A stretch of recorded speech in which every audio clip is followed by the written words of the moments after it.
बैल खरीदने गए आसिफ को भीड़ ने गो तस्करी के शक में पीटा, बाद में हुई मौत। परिवार ने क्या बताया आप सोच नहीं सकते।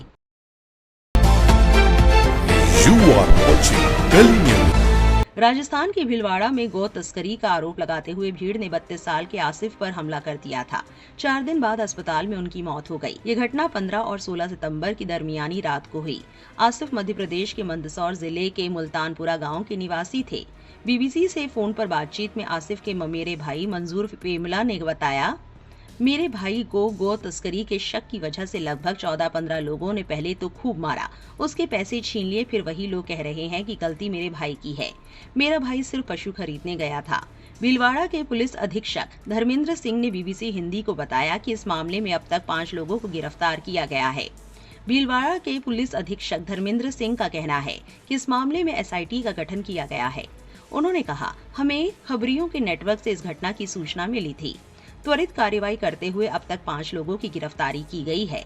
मामले की गंभीरता को देखते हुए SIT का गठन किया गया है, जो तकनीकी साक्ष्यों के आधार पर सभी संभावित पहलुओं की जांच कर रही है। आसिफ की मौत के बाद उनके पीछे पत्नी, 8 महीने का बेटा और 2.5 साल की बेटी रह गए हैं। परिवार की तरफ से बीबीसी को साझा की गई अस्पताल में भर्ती आसिफ की तस्वीरों में उनके पूरे बदन पर गहरे जख्म दिखाई दे रहे हैं। तस्वीरों में उनका शरीर लाल और काले निशानों से भरा हुआ है। पुलिस अधीक्षक धर्मेंद्र सिंह ने बताया कि आसिफ की मौत किस कारण हुई, इसकी पुष्टि अभी नहीं हो सकी है। मेडिकल बोर्ड की तरफ से विस्तृत जांच की जा रही है। हालांकि आसिफ के परिजनों का आरोप है कि उनकी मौत मॉब लिंचिंग के कारण हुई है। मंजूर पेमला का कहना है, मेरा भाई मुसलमान था, इसलिए उसके पास गाय बैल होना पाप था।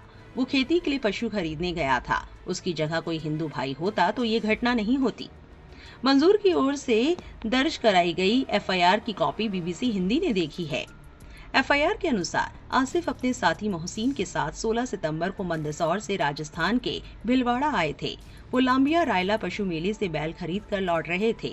इसी दौरान उन पर भीड़ ने हमला कर दिया। हमले में आसिफ के साथ मौजूद मोहसिन को भी भीड़ ने पीटा, लेकिन वो जान बचाकर भागने में सफल रहे। मोहसिन ने बीबीसी को बताया, हमने मेले से बैल खरीदे और पिकअप में रखकर मंदसौर की ओर चल दिए। रास्ते में रुककर खाना भी खाया, लेकिन वहां से चलने के बाद हमें लगा कि कुछ लोग हमारा पीछा कर रहे हैं। थोड़ी दूर जाने के बाद उन्होंने हमारी पिकअप को सड़क किनारे धकेल दिया। मोहसिन के मुताबिक मजबूरन हमें गाड़ी रोकनी पड़ी और तभी दर्जन भर से ज्यादा लोगों ने हमें गाड़ी से नीचे खींचकर बेरहमी से मारना शुरू कर दिया। वो लोग बार बार हमें गौ तस्कर कहकर पीट रहे थे और उन्होंने जानवरों की खरीद की रसीद भी छीन ली। मोहसिन ने बीबीसी से कहा, मारपीट के बीच ही मैं किसी तरह सड़क किनारे जंगल की तरफ भागा। मैं लगातार दौड़ता रहा और पूरी रात डर से वहीं जंगल में छिपा रहा। मोहसिन ने बीबीसी को बताया कि मारने वालों में कई ऐसे लोग थे जिन्हें वो पहचानते हैं। उन्होंने कहा, उनमें से कुछ लोगों का तो धंधा ही यही है। इन्होंने पहले भी गाँव के कई मुस्लिम लड़कों के साथ ऐसे ही गौ तस्करी का आरोप लगाकर मारपीट की है। परिवार का आरोप है कि आसिफ पर हमले के बाद भी उत्पीड़न रुका नहीं। FIR में मंजूर पेमरा के हवाले से लिखा है, रात करीब 3:30 बजे मेरे पास फोन आया। उस तरफ से किसी ने कहा कि हमने आसिफ को पकड़ रखा है, उससे 36,000 रुपए हम ले चुके हैं। अगर तुम चाहते हो कि वो जिंदा बचे तो 50,000 रुपए और लेकर आओ, वरना हम उसे मार देंगे। मंजूर ने ये भी बताया कि अगले दिन सुबह उन्हें इंस्टाग्राम पर इस घटना से जुड़े वीडियो और पोस्ट दिखे थे। इस बीच परिवार मोहसिन से संपर्क करने और जानकारी जुटाने की कोशिश करता रहा। मंजूर ने कहा, करीब 3 बजे दोपहर को पुलिस का फोन आया कि आसिफ भीलवाड़ा अस्पताल में भर्ती है। हम वहां पहुंचे तो पता चला कि उसे जयपुर रेफर कर दिया गया है, लेकिन हम आसिफ को जिंदा नहीं देख पाए। रोते हुए मोहसिन ने कहा, मेरा भाई भीड़ के हाथ चढ़ गया। वो लोग रुकने को तैयार नहीं थे और आसिफ को लगातार मार रहे थे।